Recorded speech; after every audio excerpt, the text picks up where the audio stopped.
Hey friends, you got Renee here, Mold Mending. So I have not told many of you yet that I have started a neuroimmune type of program, a brain retraining program. And one of the things in the program that we are taught at the very beginning is to consider re-engaging with joy. And I thought what I would do was come on and share a little bit about that and give you guys a challenge, because I decided to challenge myself to try to do it. Well, we're challenged in the program to do it daily. What we're challenged to do is to engage in an activity that does not give us pressure, that is not negative, and that we're pacing at it, and that what it does is it stirs up joy. The reason for that is because people who have a chronic illness or a condition, we can basically feel negative, and that's because our feel-good chemicals are lacking big time. I was so grateful that this was explained to me. I actually wrote down what those chemicals were. It was our feel-good chemicals, the serotonin, the dopamine, the endorphins, and oxytocin, the chemicals within a healthy person's body are at a certain level, and they have no problem engaging with joy, feeling joy, no problem even being able to smile. But with someone who has a chronic illness or other condition, and those chemicals are lowered due to inflammation and because of the condition they have, it actually can make a smile very difficult to do.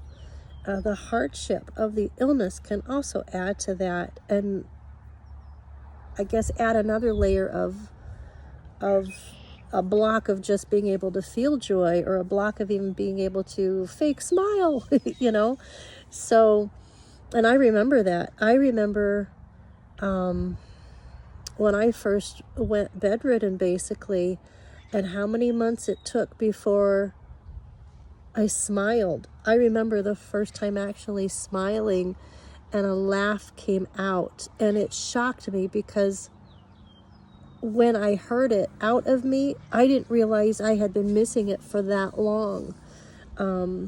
With the mold illness I have, I was just in a place of survival at that time, and joy just did not feel like an option. I didn't have the energy to even think of things that brought me joy. So I'm just sharing that so that you understand, those of you that have never been in this position, you can understand where someone with the condition I have or another condition, how it could be difficult.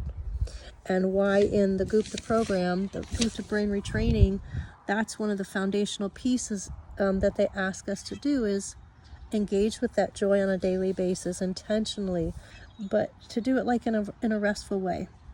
So the challenge I decided to bring to you that I've given myself is every day I recognize something that brings me joy. Now, the Gupta program says you do the activity. You find an activity to do that provokes a joy in you. And it could be a hobby, learning an instrument, taking a walk in nature.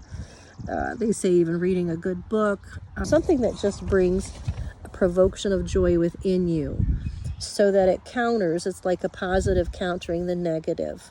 And it's also, to me, it's a reminder of who you really are, your core self, that we all have that joy, and we are all created with that joy as well. So, but here's my twist on it. Some folks do not have that ability to actually expend energy for 20 to 30 minutes so that they can have fun and have joy. So I figured this challenge, I'm going to tweak it just a little bit and make it where I share what provokes joy in me.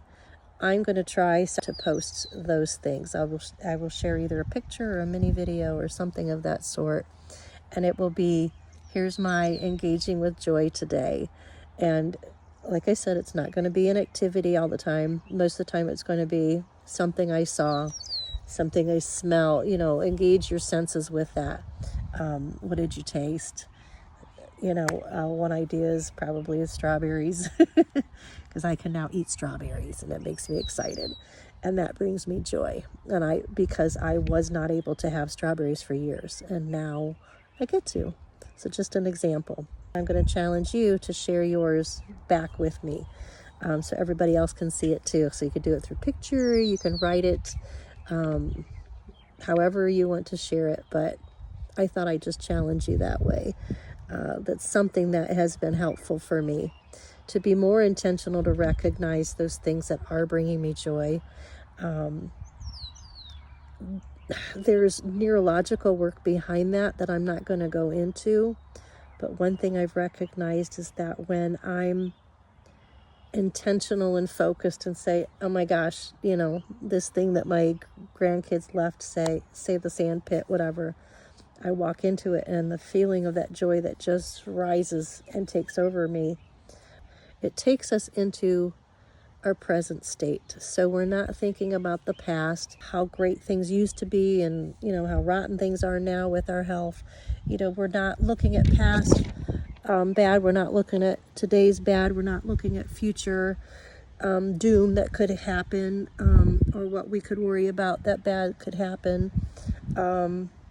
Because with the lack of those feel-good chemicals, it usually makes us create a lot of negativity and worry, a lot of negative thinking that we're never going to get better, those kind of things.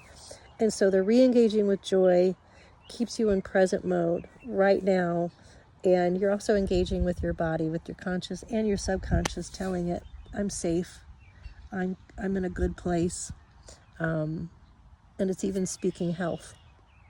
So joy does bring health to us. It is a participant. It's what I've recognized. Okay, so there is your backstory to why I am going to do this challenge. So remember, we can be well, even while ill. Take care.